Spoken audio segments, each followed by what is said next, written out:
Clash of styles and clash of continents as we go to the Club World Cup with Palmeiras taking on Porto. Who's going to come out on top? We're going to take a look at that and much more next.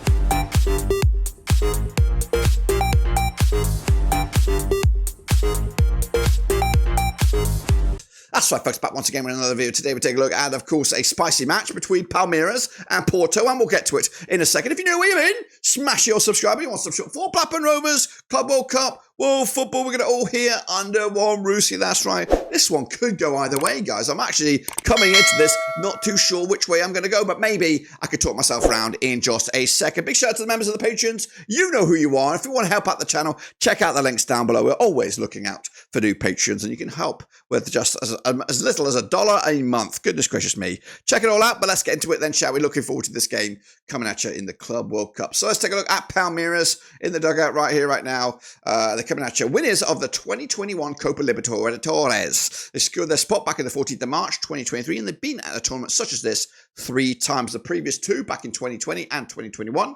Odds to qualify out of this group, 7-4 on the odds to lift the trophy at the end of the campaign, 33-1. My expectation before we even got into this was the semi-final. I don't know if that's sticking around. We'll see.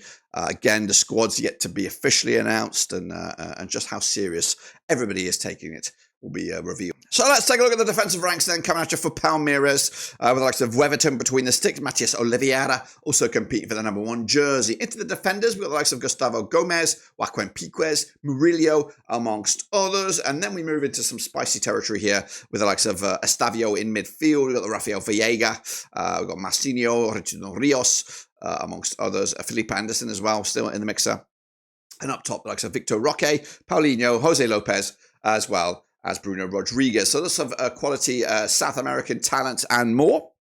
Let's take a look at a recent lineup then with the likes of Weverton between the sticks. We've got Piquerez, Fuchs, we've got Mikel and Jaye there with Martinez, Rios, Marcillo, Veiga, Estavio, and Lopez in the mixer with a 4-2-3-1. Let's take a look at their resume. They're, of course, coming at you against Porto first and foremost. We're talking about right here, right now. That's coming at you this weekend with then focusing on their second match in Group A against Al Ahly on June the 19th. Then they wrap it up against hosts into Miami on June 23rd to see if they can get out of a spicy Group A. Let's take a look at their opposition. That is Porto. And, of course, they come at you as the 5th ranked best eligible team in the UEFA full ranking system. They qualify on the 17th of December 2023. This is their first time in a tournament such as this. They had odds to qualify, 2-1 on. They expected to qualify, I imagine, but it is a tricky old group. The odds to win the whole thing, 33-1 as well. Expectation for me is that they'll crash out the group stage. I just don't think they're going to be as keen to, again, money talks, and maybe that will be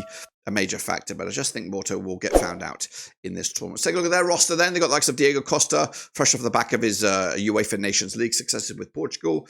Into the midfield, defensive ranks, Octavio's in there. You've got João Mario, you've got Nguyen Perez, Martin Fernandez, amongst others. Into midfield, we talk about Fabio Vieira, Pepe. We've got Rodrigo Moria, one of the youngsters, a great bit of talent coming through the ranks. And up top, the likes of Samuel Agahoa, Willem Goes, Dennis Guil, amongst others. This is a recent lineup then for Porto. They've got likes of Costa between the sticks in the 3-4-3, Marcano, Pedro, and Fernandez, the trio at the back with Moria, Fariala, Vieira, and Mario in the 4-man midfield with Mora, Agujoria, and Pepe to complete the line for Porto. This is their resume. They're taking on Palmeiras right here, right now. Then they focus against into Miami on June the 19th, and then Porto wrap up El Ahly in match number 3 in Group A. Top 2 go through. That's the scenario there. This is what they take a look at the table or the situation between these two. So come out to the MetLife Stadium with Palmeiras with Abel Ferreira, Portuguese man in the dugout.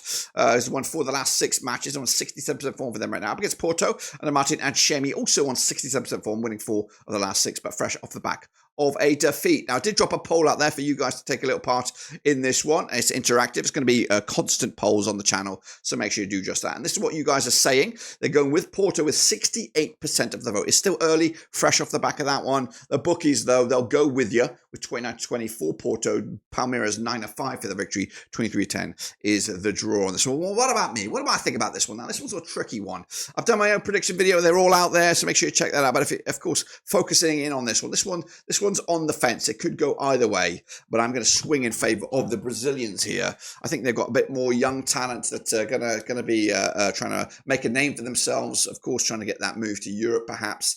And again, I'm just not too sure about Porto at the moment heading into this one. Hopefully, for their sake, they deliver. They just stand up and show them what they're all about. Because Porto can be a little bit of an awkward team to play against. And if they get a result here, then I'm going to have to reevaluate my tournament predictions for them and, of course, for Palmeiras. This was massive. This one has a massive deciding factor in who goes through in the top two in this group. Let me know your thoughts and opinions about that, but I'm backing the Brazilians on this one, Palmeiras, to cause maybe a little bit of an upset. First upset, perhaps, in the old Club World Cup. Let me know your thoughts and opinions as we look forward to that and much more, but until then, I'll see you soon on The Flip. We're done.